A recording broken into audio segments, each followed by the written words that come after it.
BDS. Okay, so they're going to go with the Alistar. I thought, again, like, as you say, try and find something with some non-committal. I think you're kind of out of options, though, but something that can do well into the Nautilus. You pulverize the hook from the Nautilus, and you're able to walk out of it, so pretty nice.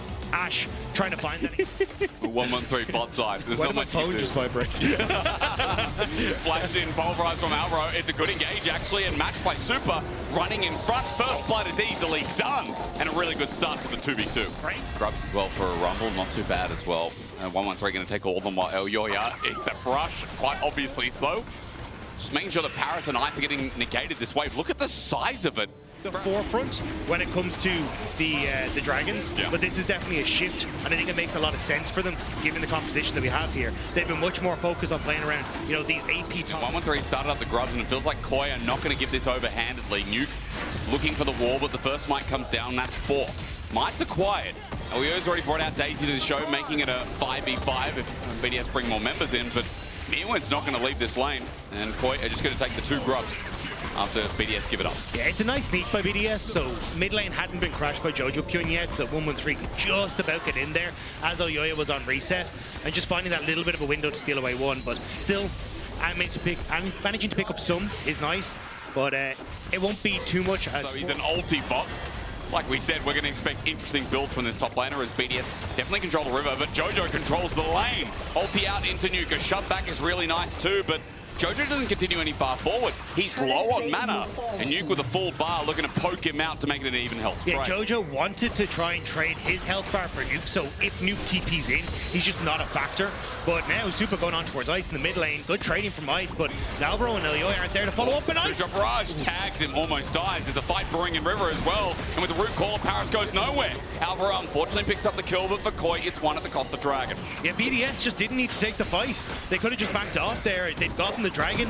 Maybe a little unsure if they were able to leave Ice alone underneath that mid tower, but still, it's a kill from Movistar KOI. And now they're starting to control that bottom side jungle, which may net that bot lane tower to boot as well. While the pressure continues in top, I mean, those mid laners are still fighting it out. And Jojo's TP, but with low health bar, low mana bar, he's just defending passively. While Nuke, also known as Unk, continues pushing in this wave. Arrow, good little dodge from Jojo, but it's into the seismic shove. He is your Unk! Solo kill for Nuke. They're moving everyone up here to try and contest. They haven't really willingly given up anything so far in this game. And again, they want to fight. That's what we know about the Fishes. All in, Super just arcane shift in front of Ice. He gets auto down, flushes away, but there's no ulti for Alvaro. They're engaging with a cow without the horns. And again, that Pioneer is going to be taken down. BDS with the Herald and a good state from the pick. There was no need for Movistar KOI to try and contest this. We talked about the strengths of the composition being, hey, let's look for poke, let's set up on the objective early. If you're going to be late, look for the cross map. And BDS, they punish well. Another big ultimate coming through from Ice just to set up a kill. And now, tower on top side, you've got the Rift Herald. They sound so limit. They both do copy. One just slightly better than the other. I'll leave that up to interpretation as Dredgelight starts off the fight. Alvaro, great engage though. Pulverize back as Ice is deflect, but he can't get through. There's a solid wall in the way, and Super is firing away. Mirwin the same as his 80 carry combat, a great spot, and flies in as Jojo. 113 gets his ulti off, but Jojo's already done the damage. And yes, he'll burn down on the Ember KOI with 4 strong members and a root caller. You disrespected the tree, and the tree disrespects him. The bird may have gone down. You end up with another kill there. It's a double kill, actually, for Azir. And now, rinse and repeat? Question mark. Is Rift Herald going to be put down? At least it narrows the gold gap, but also look what that fight did. 1k gold lead in top, 1k gold lead 80 carry.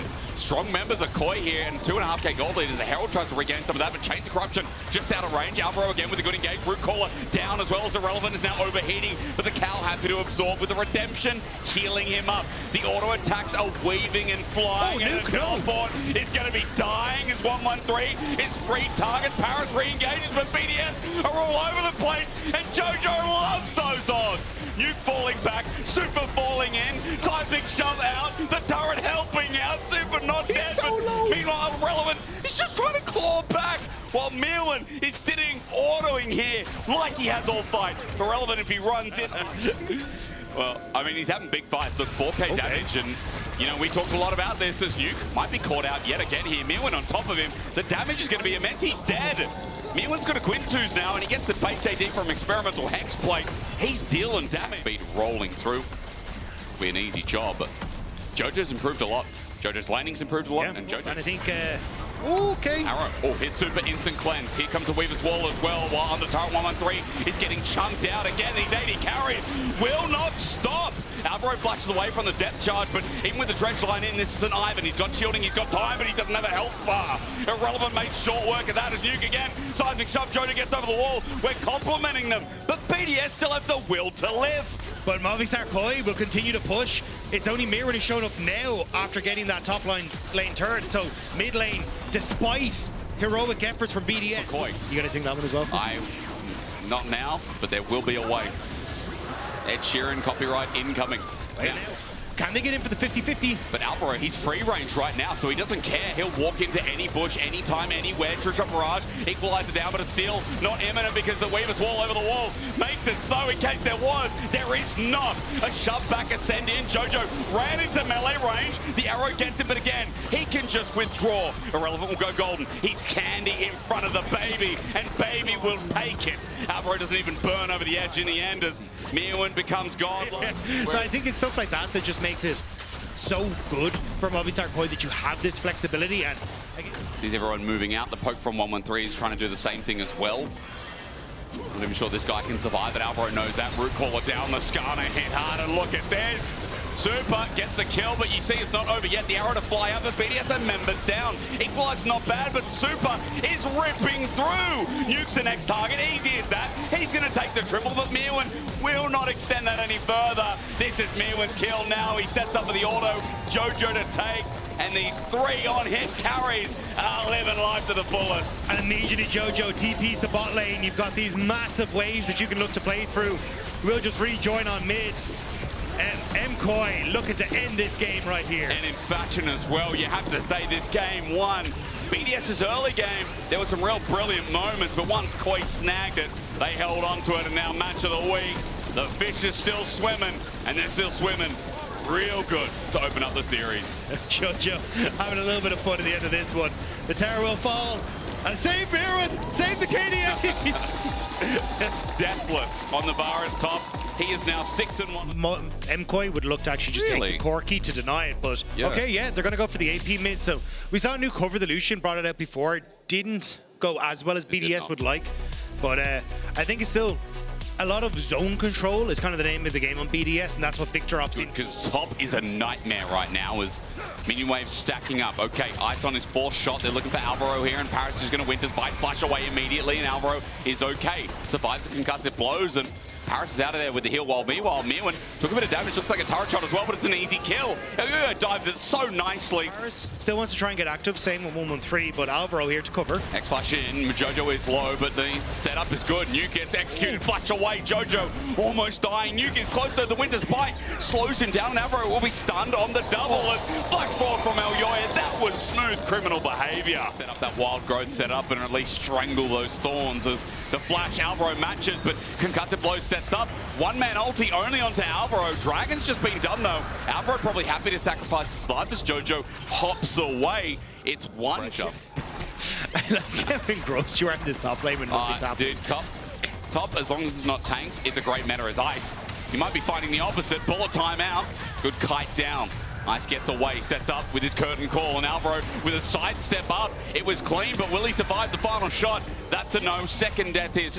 And unfortunately, it's Alvaro who's paying the price as they try and make this happen. But Alvaro's paying the price while KOI is still getting the objectives here. 3 grubs look to be an easy take as Elyoya just on top of it once again. So while kills are going over, I wonder if Ice can really be the difference maker when playing off of invisibility. So I think this is where Ice's value might be a little hindered unless BDS are able to set up properly at these objectives. But if Mirren's popping off like this, it's hard to get there. Hallowed missed us down though, so if Irrelevant ulti's in 113, this should be easy. Tries to skip away, ulti back in 113, sets it out, strangle those thorns. Mirren about to die and he won't get a chance to get the needles out, so Irrelevant. So let me cover bot side, and he's read it as Elyoya is here, but can he do enough? Best Uber Eats driver I've ever seen is 113, hovers on the side. He makes sure your food doesn't get hot, and Paris sends him upwards, and he's absorbing damage for now, but Alvaro ticks over. Both supports dead in the wind as Ice is chunked down, and Elyoya is looking a little bit deeper. Super. He'll find the kill, and that means Ice is down for the count with his shutdown. Dropping like flies. Same position as the last Dragon. Yeah, this is kind of what we're talking about, right? If BDS have control, they can set it up as Elyoya is just looking to start this off, at least get 4. Sneaking away in front of 113, though, not possible. It's Irrelevant's about to go Mega Gnar, but Jojo pops in the Between Worlds, and Irrelevant doesn't even have a chance to get his health back. He ulties, flashes, and Jojo looks for another angle, finds it! An enhanced solo kill with Elyoya in the mix, and now no Mega Gnar for the equation. Stranglethorns are out again, but Alvaro is just attached to the roots this game. BDS are running because with the TP on top, Miwin in a great position, went immune as per usual. 113 separated from the team, and an easy target. He flashes away, but the needles are once again flying. Paris puts up the wall. They're desperate to make things happen, but Movistar KazaLoLLCShighlights are just playing out of hand's reach, and now they're grouping on mid. I feel like they're being more patient than BDS. Not known for that with the Magnus down on the turret, dead Ice. There's no patience needed because it's a free kill. Set up by Jojo as well from the angle. Koi are working well together as Nuke drops the Chaos Storm, but Super too healthy to care as well. He teleported in. He's going to open up bot. It's going to be a turret trade, but 2 kills back in the pocket. Losing double summoners as well. And you've got a potential 3rd dragon for that mountain dragon that's about to spawn in just 45 seconds.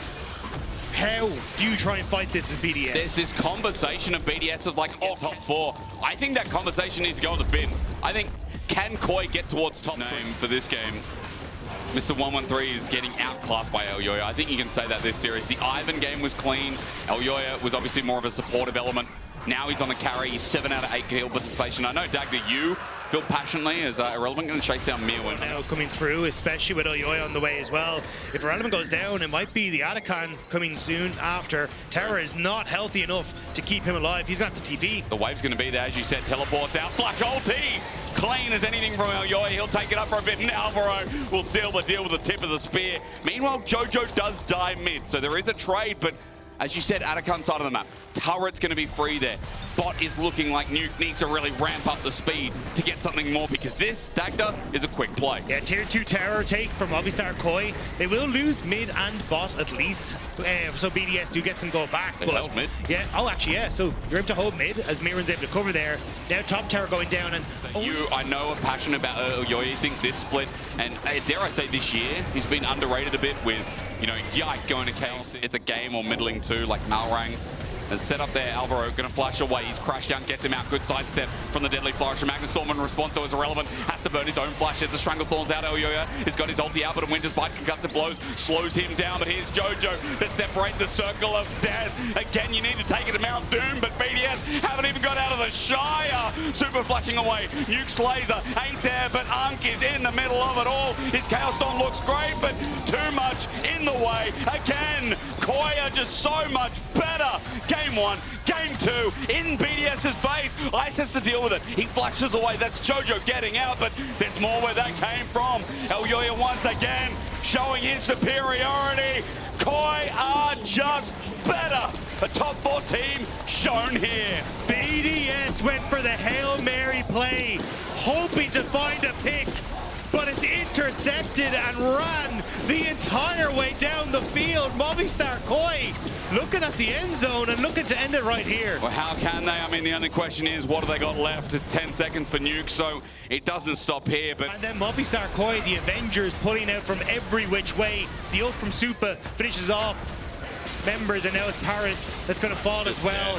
One more notch on the belt of Movistar KazaLoLLCShighlights. And now, like, Dragons in a minute's time, and they're going to lose more. And 113 came in thinking he could do it, but again, Dagda, we better call MC Hammer because Elyoya. But Irrelevant staying away from the base is also a good thing for Koi. I mean, he has his TP up shortly, but I don't really know if he's going to get enough time to get away. Jojo, like, he is a one-man army at this stage. BDS slowly starting to retake those. Irrelevant was able to move around, but Miran sending them packing here. He's letting them retake. As you said, Dagda, call it again. You can't touch this. Nuke runs away. He's got good zone control, and the Stranglethorns would be great, but Jojo has come in with a monster flank. I would do the monster match because you can only dance as BDS to shed away the tears. Ice is in trouble as well. Jojo looking for the final nail, the final piece, and this Jin running for his life is slowed down, but Koi have killed all but Ice in their way. But they've killed the hopes of BDS. The minion wave is here. They're running past the tower, the Nexus in their sights. There should be no doubt KOI have shown up against Team Heretics, now against BDS 2-0 fashion. If you're looking for a team to root for outside the big two of KC and G2 right now, KOI is where you find the faithful. Looking damn clean here in week 3. Welcome back to the LEC for a match of the week where MKOI strikes first here in a world where no swap lane exists anymore. Finn, Mirvin is back and he's reigning supreme. Oh, you hate it as a top laner, don't you? Oh, it's so you painful. love it, don't you, Finn? You love Varus Oh my God. top. Every time I'm gonna go home after love this and I'm just gonna queue up a solo queue and there's gonna be 15 Varus tops again. Oh my God. This exact thing happened 2024 winter split when Mirren joined the split. Yeah. He came in, week 2, everyone is banning Varus on blue side because they don't wanna deal with it. I don't wanna deal with it. Well, luckily Why? you don't have to. Why can't it just be normal? Like, I don't want it. Because it's working, obviously, and I feel like, yeah, maybe BDS forgot. Maybe they were not prepared for this. You never know what's going to happen with this guy, but I feel like he was running this game, he was running top lane. Do we attribute the success to Mirvin and the fact that he can think outside the box like this? I mean, I think it's a huge link to a team, and I think I will attribute a little bit of it. I think still MKOI as the bigger picture team here just did better overall, right? But I do think that this Varus... Oh my God. This is both cursed and amazing, honestly. I love it. Oh Shout my out God. to I would also lose lane against this. There he is. But yeah, this is my scary God. to play against and to look at. And I think it was really around the team fights that it started to really come through, which is not what you think of when you think of a Varus top. You think laning phase is going to be the worst. And while he did punish a Rumble, he really just did start coming online around the mid-game fights. Yeah, he also now goes TP, is a little bit more sensible, a little bit more sophisticated. So baby steps, baby steps. What do we think about the development of the game, though? Because they held... I mean, look at the stats. Ooh, that looked good. That looks like a ranged top And laner to right me, there. yeah, but to me, it's like a symptom of what MKOI has been able to do this game. The fact that they weren't in the driver's seat and they just didn't let go. No, I actually think like if we want to be real, I think it was an extremely clever draft from the way that it panned out, but also the fact that you get Ivan with 280 carries still in a meta where it isn't 80 carries in the mid lane, but you have an Asir still. Like there is so much value out of an enchanter, not support, but a jungler when you can just go for an engage support as well. I really like the compositions from MKOI, and I have liked a lot of their compositions. It is good, yeah. Yes. I don't like it. Yes. I don't like it. I don't like it. Well, it's a hard sell. Yeah, it's a hard sell, but I feel that it's been working for them. Why do you feel like this type of draft structure especially works for MKOI and the players they have? I mean, it works because of this guy right here, right? Yeah. But I also think that they love to...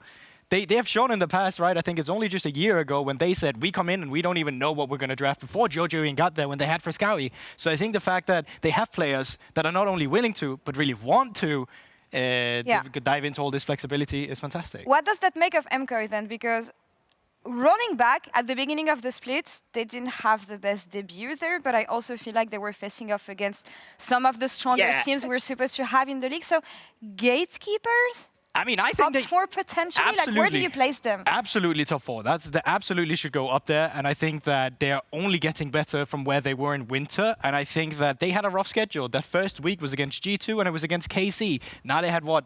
Team Heretics, now they had BDS. Like, it's a ramp-up week for this Rogues MKOI squad. And I'm only thinking that they're going to continue to grow because when you're winning games on stage, it's easier improving as well. You ride that momentum. Yeah, and I gotta give kudos to them, playing to their strengths. And I think that's what teams should do. They should notice what are their strengths, how do they win games, and looking over at BDS, Yeah, you gotta know what is your disappointed strength. side for me. Like, I really don't like seeing 1-3 on these tank junglers.